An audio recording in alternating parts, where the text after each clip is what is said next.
You started the club with nothing but a liquor license, a cousin's loan, and a lease on a building that used to be a furniture warehouse. Everyone told you the nightlife business was where money went to die. You believed them and did it anyway. And for 11 years, you'd run the tightest room in the city, the kind of place where the line wrapped the corner by 11 and the bottle service tabs ran 4 figures before midnight. But somewhere in the middle of all that, on an ordinary Tuesday, in a conversation that lasted less than 3 minutes, you'd make a decision that felt like nothing at the time. By the end of this story, that decision is the reason everything falls apart. You won't see it coming. Neither did you. Here's what nobody tells you about owning a nightclub.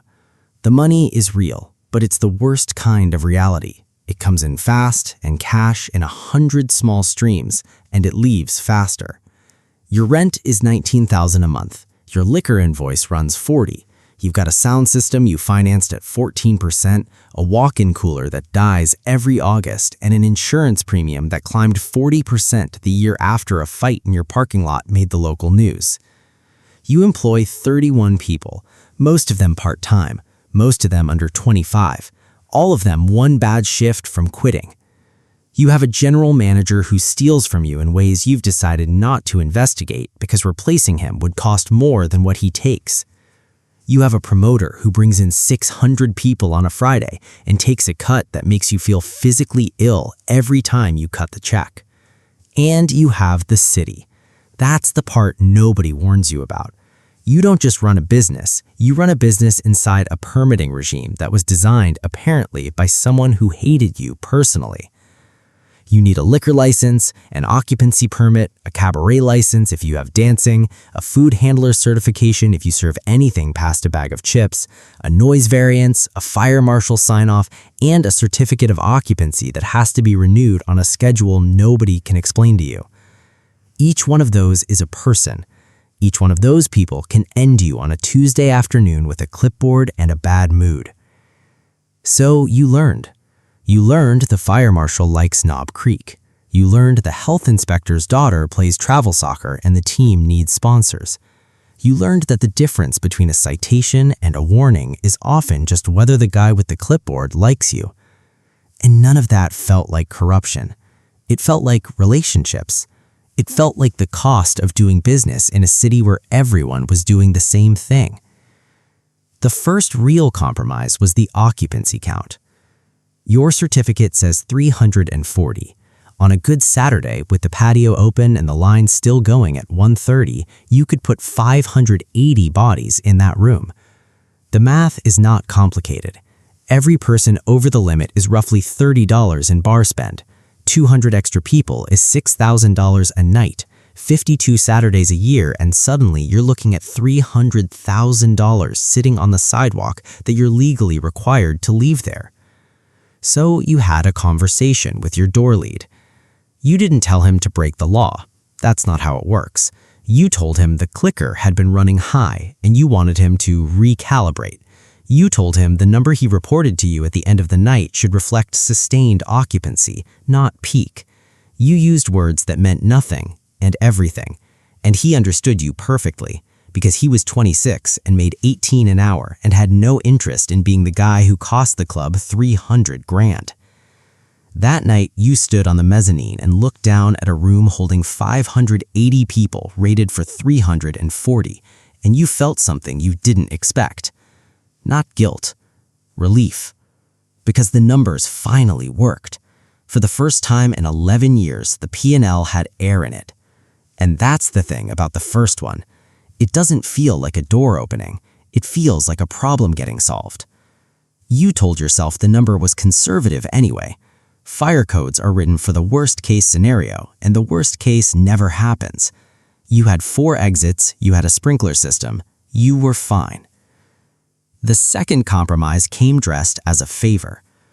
His name doesn't matter. Call him the guy with the duffel bag. He came in on a Wednesday, sat at the end of the bar, and told you he ran promotions.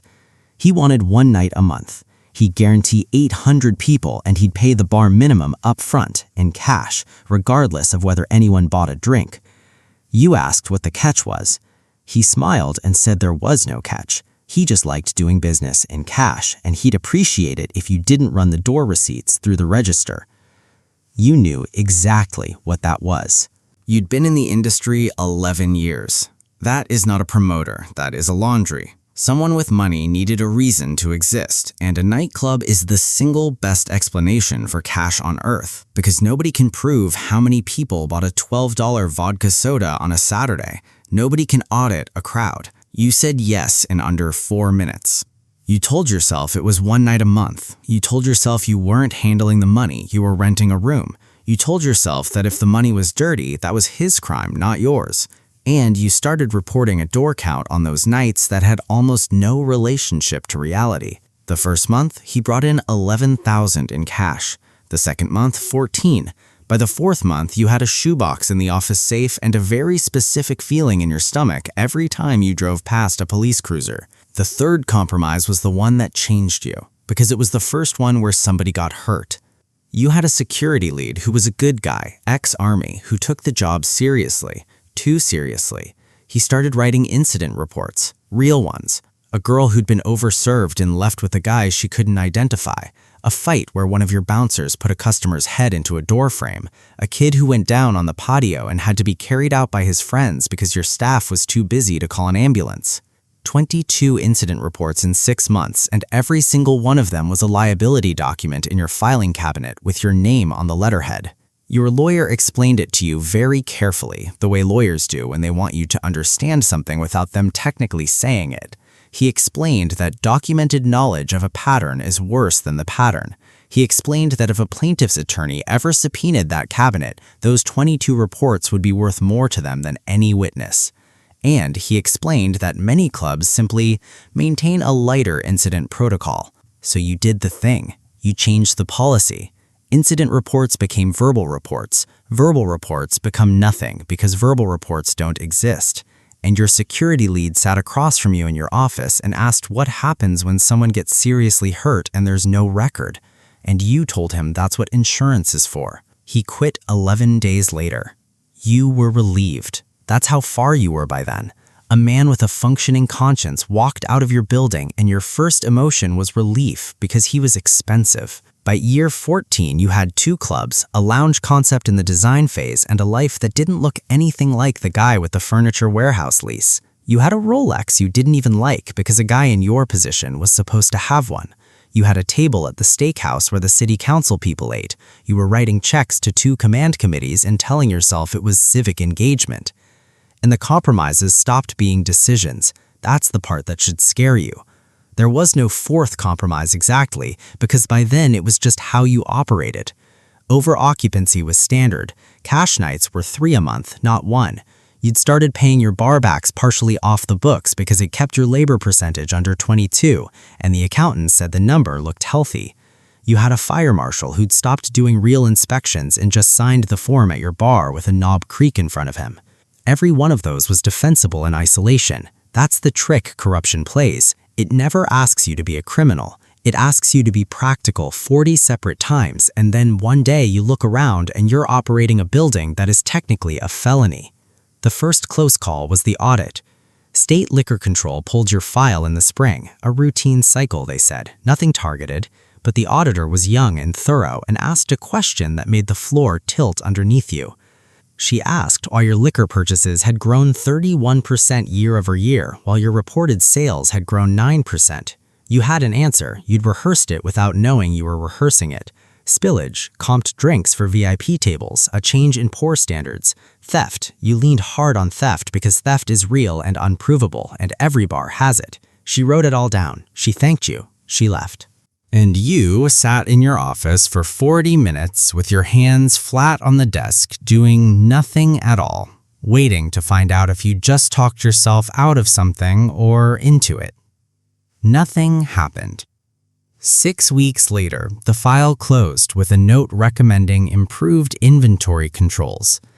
And that was worse than getting caught, because now you knew you could survive scrutiny. Now you had proof that the system was too slow and too understaffed to see you. So you got bolder. That's what surviving a close call actually does to a person. It doesn't scare you straight. It removes the last reason you had to be careful. The second close call had a name. A reporter at the Alt Weekly working a story about the nightlife district's noise, assaults, the city's permitting relationships. She called you twice. You gave her a warm, useless quote about being a good neighbor. Then she called a third time and asked about your occupancy numbers specifically and cited a source who'd worked your door. You knew who it was. Of course you knew. It was the 26-year-old with the clicker who'd left 8 months earlier over a scheduling dispute and had every reason to talk. And here's where you found out who you'd become. You didn't panic. You made 2 calls.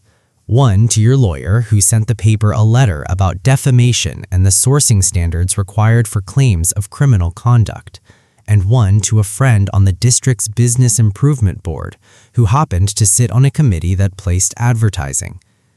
The story ran. It was 1,100 words about noise complaints and mentioned your club in the middle without the occupancy allegations. You killed it. Not with a bribe, with a letter and lunch. And that was the moment you understood the real shape of the thing. At a certain level, corruption doesn't need envelopes anymore. It just needs everyone's incentives pointing in the same direction. The night everything ended was a Saturday in October. It wasn't the cash guy. It wasn't the reporter. It wasn't the audit or the ledger or the accountant or any of the things you'd spent 5 years worrying about. It was a girl named Kaylee Well. It was a 20-year-old on your patio who'd gotten a wristband from a friend and been served 11 drinks by a bartender who'd stopped counting because there were 600 people in a room built for 340, and you can't watch 600 people. She went down near the back exit. The back exit was blocked by a stock of empty kegs and a rolling cooler because you'd needed the storage, because the storage closet had been converted to a VIP room in year 12. She lived. That is the only mercy in the whole story, and you should hold on to it, because for 8 days you did not know if she would.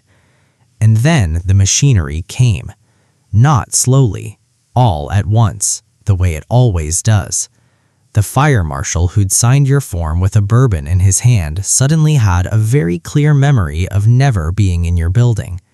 Your general manager, the one who'd been stealing for a decade, sat down with the DA's office in the first week and traded everything he knew to a non-prosecution agreement.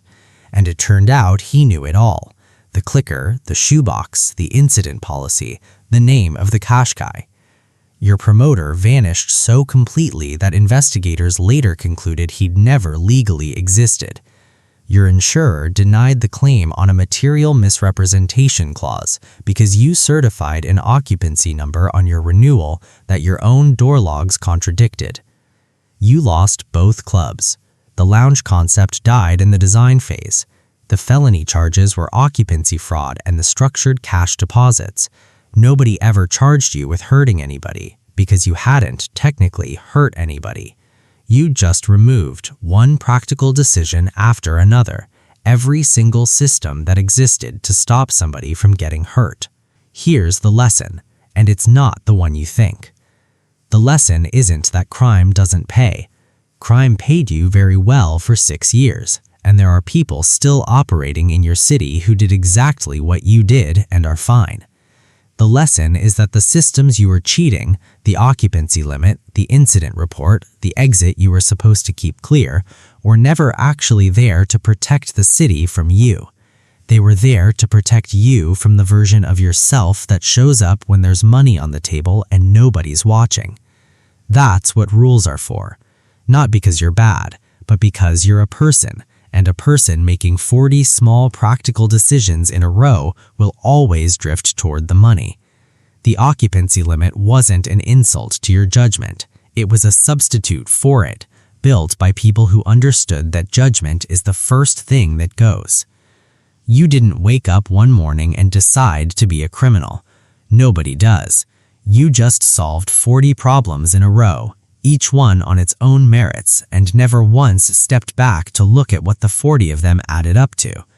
The blocked exit was never a decision.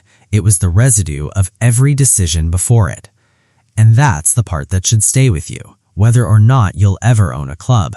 The ethical collapse never announces itself. It arrives as a spreadsheet that finally balances.